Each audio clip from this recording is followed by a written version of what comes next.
In February 2026, a phishing platform called Evil Tokens went live.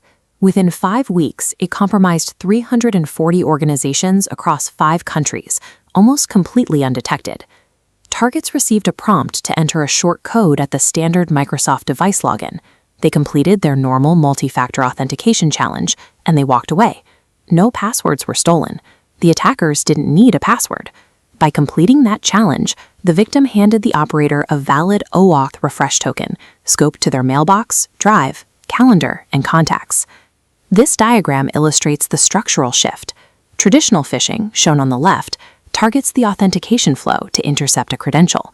The Evil Tokens attack, on the right, targeted the consent flow, resulting in the direct issuance of a token signed by the identity provider. Most organizations still treat that initial login as their absolute perimeter. Their security controls are built to scrutinize the login, leaving them completely blind to exploitation at the consent layer. Relying entirely on multi-factor authentication creates a dangerous vulnerability when threat actors have learned to circumvent the authentication layer entirely. Security Information and Event Management Platforms, or SIEMs, are highly effective at catching adversary-in-the-middle attacks. These attacks rely on capturing a username and password, which then has to be replayed somewhere else to generate a valid session cookie. When a stolen credential is replayed, the SIEM looks at the telemetry. It correlates the sign-in against geography, device IDs, and impossible travel patterns, and flags the anomaly. But an OAuth grant produces no replayed credentials. There's no suspicious login to analyze. During consent phishing, the user authenticates legitimately on the real domain. As far as the system is concerned, it is functioning exactly as designed. Multi-factor authentication cannot block the attacker from receiving the token because the user has already successfully completed the MFA challenge. Once issued, these refresh tokens have exceptional persistence.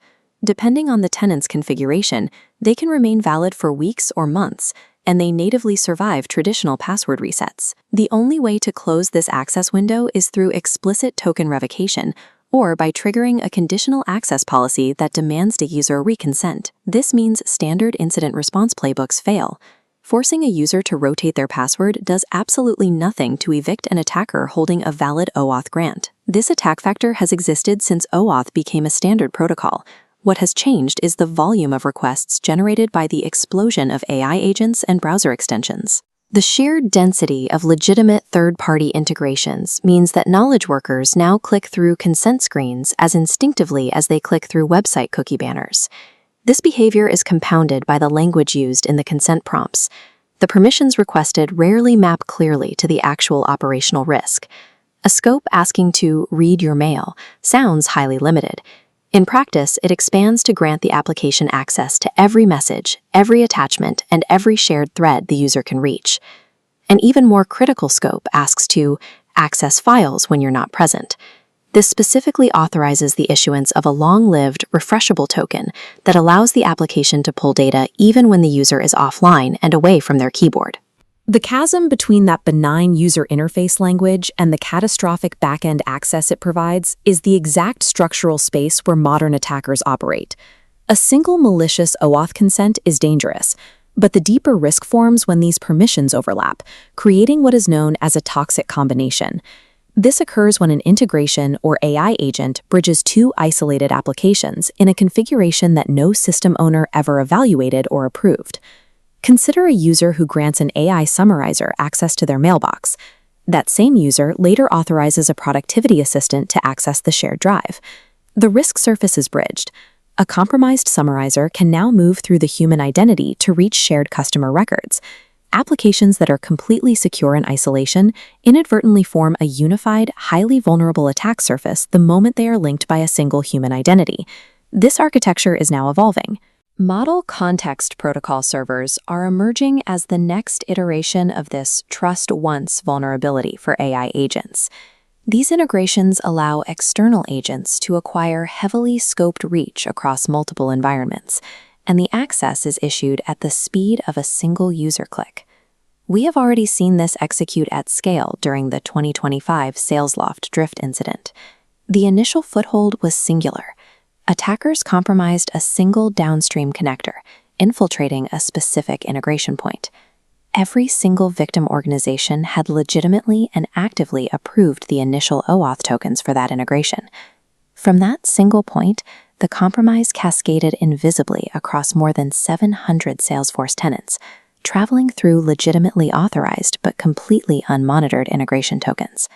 Security teams relying on individual application audit logs could not see the spread, because those logs only track activity inside the isolated application. The application owners were totally blind to the fact that the data bridges existed entirely outside their specific silo. Traditional application perimeters become obsolete when threat actors simply navigate the invisible graph of third-party connections. Securing the consent layer requires completely abandoning the practice of point-in-time compliance audits. Organizations must adopt an architectural model based on continuous runtime visibility across their entire software-as-a-service estate. This requires an identity knowledge graph. As shown in this model, it is a system that maps both human users and non-human integrations into a single operational plane.